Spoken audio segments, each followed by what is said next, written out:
been a planner. Every Sunday evening, she would sit at her kitchen table with her color-coded calendar, mapping out the week ahead for her family of 4. Her husband Mike would joke that she could predict the future with her meticulous scheduling, but he said it with love, knowing that her organization kept their busy household running smoothly. Their 2 children, Emma and Josh, aged 12 and 10, had grown accustomed to their mother's predictable routines.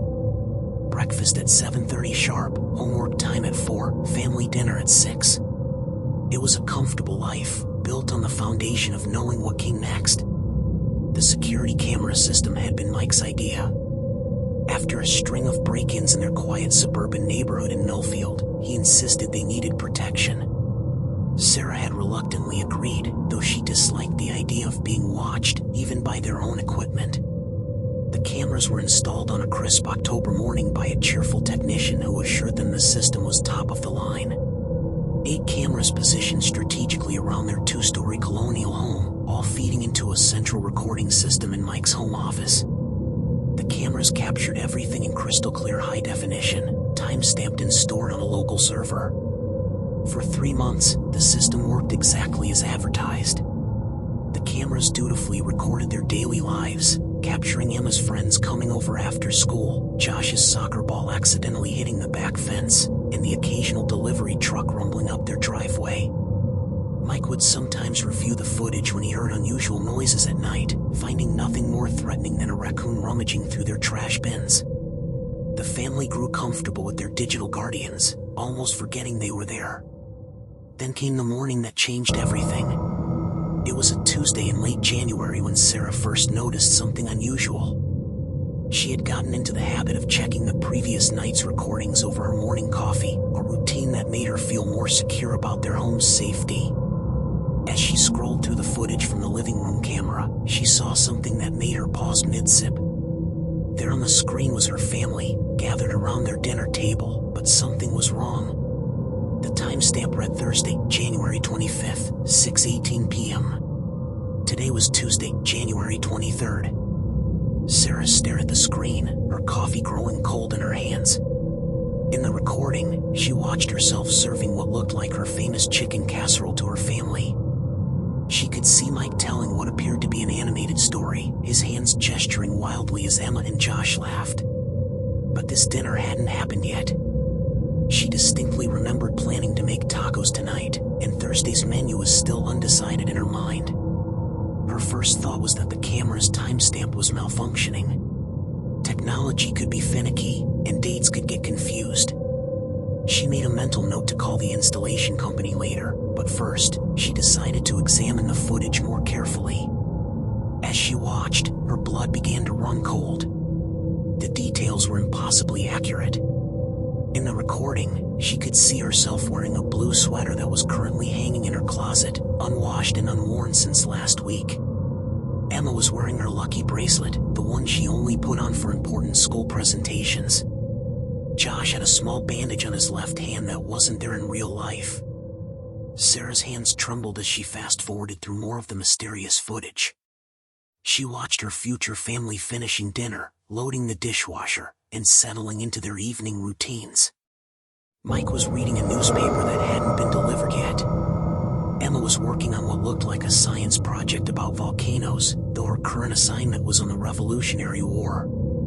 Every detail was vivid and clear, filmed in the same high-definition quality as their normal recordings. When Mike came down for breakfast, Sarah showed him the footage with shaking hands. He initially laughed it off, suggesting it was probably just a glitch in their digital storage system. But as he watched more carefully, his expression grew serious. He recognized his own mannerisms, the way he drummed his fingers on the table when thinking, the exact way Emma tucked her hair behind her ear when concentrating. These weren't doctored videos or digital recreations.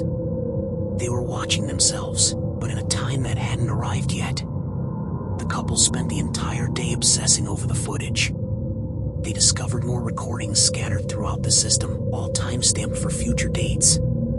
A clip from the front door camera showed their neighbor Mrs. Peterson visiting on Saturday with what appeared to be a casserole dish, though she hadn't mentioned any plans to visit. The backyard camera captured Josh playing with a new soccer ball that they hadn't bought him yet. Each recording was a window into their immediate future, detailed and undeniable. Thursday arrived, and Sarah found herself in an impossible situation. Should she make the chicken casserole she had seen in the recording? Should she tell the children about the bizarre footage? As evening approached, she felt drawn to recreate what she had witnessed, as if some invisible force was guiding her actions. She prepared the exact meal she had seen herself cooking, even though it wasn't what she had originally planned. Mike came home wearing the same tie from the recording, though he claimed he had chosen it randomly that morning. At 6:18 p.m. exactly, they sat down to dinner. The conversation unfolded precisely as it had in the recording. Mike told the same animated story about his coworker's mishap with the office coffee machine. Emma and Josh laughed at the same moments. Every gesture, every word, every fleeting expression matched the footage they had watched 2 days earlier. Sarah felt like an actress performing a role she had already seen herself play, trapped in a script written by some cosmic force beyond her understanding. That night, after the children were asleep, Sarah and Mike huddled together in his office, searching through more recordings. What they found made their situation even more terrifying.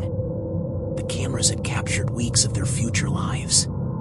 They saw themselves having arguments they hadn't had yet, celebrating Josh's upcoming birthday party with decorations they hadn't bought, and welcoming relatives who hadn't announced any visits. The footage showed Mike losing his temper over something Emma would do next Tuesday, Sarah crying in the laundry room over a problem that hadn't occurred yet, and family moments of joy and sorrow that existed only in digital prophecy. The psychological weight of knowing their future began to crush them. Sarah couldn't sleep, knowing that tomorrow's recording showed her having a panic attack in the kitchen at 10:30 in the morning. Mike couldn't concentrate at work, haunted by footage of himself making a presentation that his boss hadn't assigned yet. The children sensed their parents' distress but couldn't understand why Mom and Dad had suddenly become so strange and distant. Sarah decided to test the system. On Friday morning, she deliberately chose to wear a red dress instead of the green one shown in that day's recording. She felt a small thrill of rebellion as she looked at herself in the mirror, convinced she had found a way to break free from whatever was controlling their fate. But when she checked the cameras later that afternoon, her heart sank. There was new footage, time-stamped for that same Friday morning, showing her standing in front of her closet, rejecting the green dress and deliberately choosing the red one instead. The camera had somehow known about her act of defiance before she had even thought of it. Mike tried his own experiment. The weekend recording showed him washing his car in the driveway on Saturday morning, but he decided to stay inside and read instead. As he settled into his favorite chair with a cup of coffee and the morning paper, he felt victorious. But within hours, new footage appeared on their system. The timestamp read Saturday morning, and there he was, sitting in his chair, deliberately avoiding the car wash he had seen in the previous recording. The camera system wasn't just predicting their future, it was predicting their attempts to change it. The recordings began to show them discussing the recordings themselves. They watched future versions of themselves analyzing the footage, trying to make sense of their situation, growing increasingly desperate and paranoid. It was an endless spiral of predestination where every choice they made was already captured on camera before they made it. They saw themselves contacting technical experts, researching paranormal phenomena, and even considering moving away from the house. Every potential solution had already been recorded and filed away in their digital prison. As January turned into February, the Henderson family began to unravel. Emma started having nightmares about being watched by invisible eyes. Josh became withdrawn, sensing that something was terribly wrong but unable to understand what. Sarah developed a constant state of anxiety, jumping at every sound and checking the cameras obsessively. Mike began drinking more heavily, unable to cope with the knowledge that his free will was apparently an illusion. The breaking point came when Sarah discovered footage dated 3 months into the future. In this recording, she watched herself packing suitcases with tears streaming down her face while Mike loaded boxes into their car. The children were crying, clearly confused and scared. It appeared they were leaving their home permanently, but the recording offered no explanation for their departure. The timestamp was May 15th, and the image quality was just as clear and detailed as always. Desperate for answers, Mike contacted Dr. Elizabeth Chen, a quantum physicist at the nearby university. When he explained their situation, she initially dismissed it as an elaborate hoax. But when Mike showed her the footage and demonstrated the system's impossible accuracy, her scientific skepticism gave way to fascination and terror. Dr. Chen spent several days analyzing their camera system and the recordings, running every test she could think of. What she discovered defied everything she thought she knew about time and causality. The cameras were somehow quantum entangled with future probability states, creating a bridge between present recording and future events. Dr. Chen theorized that their neighborhood's proximity to the university's particle physics laboratory might have created an anomalous field effect. The lab had been conducting experimental research on temporal quantum mechanics, attempting to observe quantum states across different time frames. Dr. Chen explained that their cameras had become trapped in what she called a temporal feedback loop.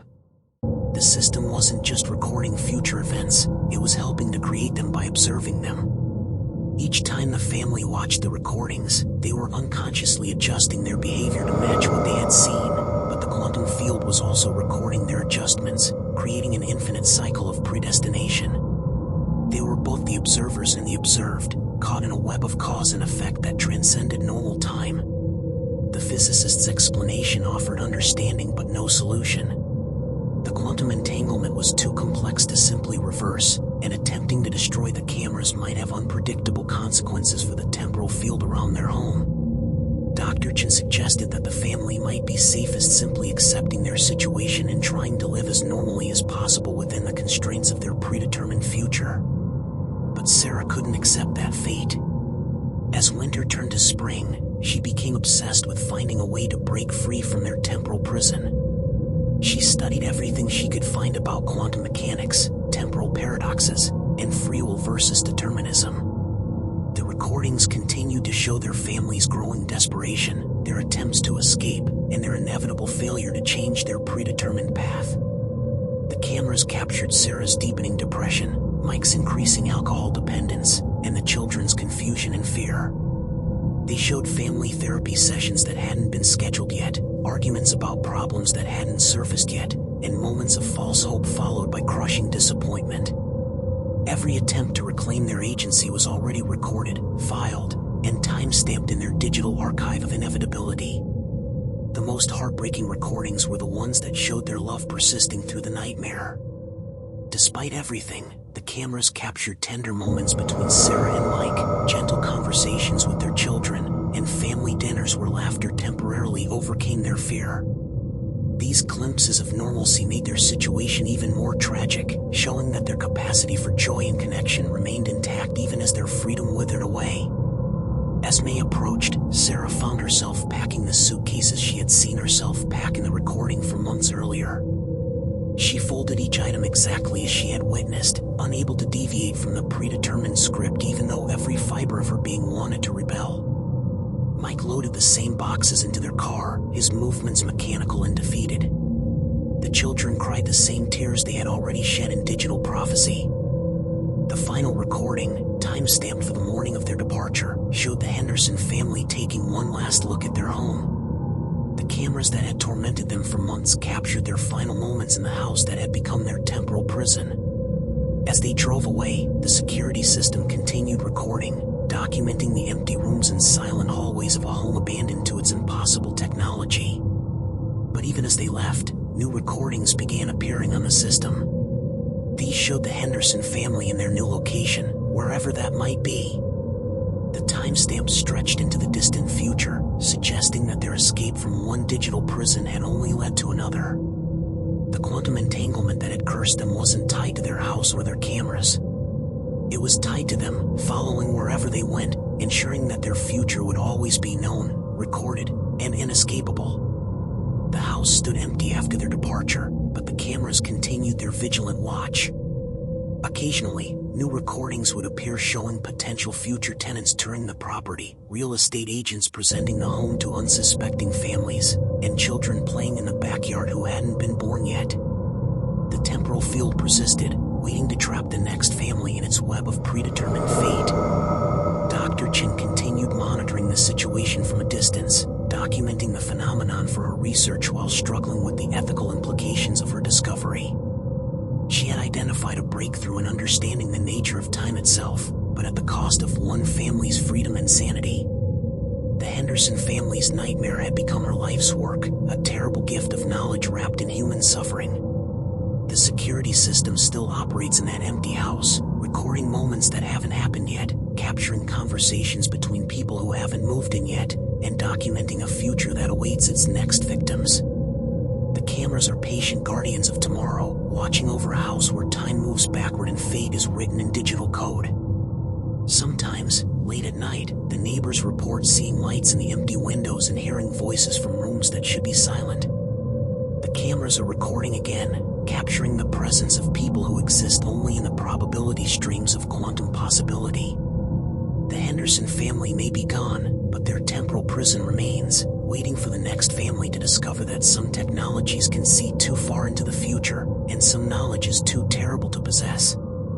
The story serves as a chilling reminder that our desire to know what comes next might be our greatest curse, and that some futures are better left unrecorded, unobserved, and unknown. In a world where technology promises to make us safer and more informed, the Henderson family learned that sometimes the most dangerous thing we can know is our own destiny. Their security cameras had promised to protect them from external threats, but they had failed to protect them from the most terrifying enemy of all, the certainty of tomorrow.